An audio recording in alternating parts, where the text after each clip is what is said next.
What if the common denominator is you? For months, I blamed everything around me, the team, the process, the organization. And then one day, I realized something uncomfortable. The common denominator in every difficult situation was me. There was a period in my career where everything felt difficult. Every meeting felt heavier than it needed to. Every project felt frustrating. Every conversation felt harder than it should have. And honestly, at the time, I thought the problem was everyone else. The team wasn't delivering the way I expected. The process felt broken. The organization felt messy. Stakeholders didn't seem to understand what we were trying to do. To me, everything felt like the problem. Everything except me. And I carried that mindset for a long time. Longer than I should have. Because the thing is, some of those problems were real. Some things genuinely were difficult. But eventually, I had to sit with something uncomfortable. Every difficult project I had been part of, I was there. Every tense team dynamic, I was there. Every stakeholder relationship that never quite worked, I was there too. I was always there. And that started bothering me because at some point, I had to stop asking, why is everyone making this so difficult? And start asking a much other question. What am I bringing into these situations? Not what are they doing wrong? What am I doing?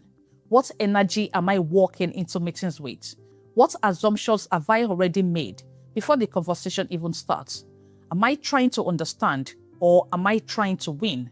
And honestly, the answers were uncomfortable. I was impatient. I walked into conversations already believing I knew the answer. I carried frustrations into meetings without realizing how obvious it had become to other people. And the worst part, I genuinely thought I was helping. I wasn't loudly difficult. I wasn't rude. But quietly, consistently, I was hard to work with. And looking back now, the signs were there. The feedback I have listened to.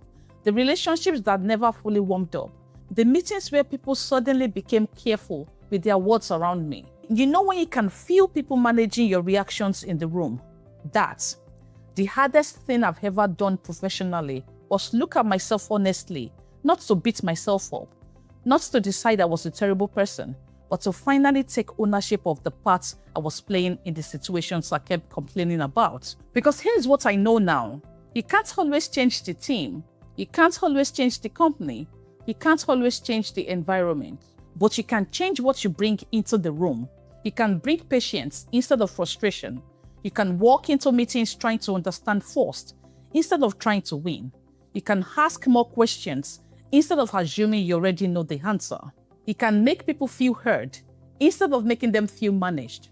You can bring calm energy instead of tension. You can pause before reacting emotionally. You can become someone people feel collaborating with. And sometimes, those small changes completely change how people respond to you. Sometimes, the environment hasn't even changed. You changed. And that changes everything. If this resonated with you, like it and share it with someone who might need to hear it today. You never know whose career it could help.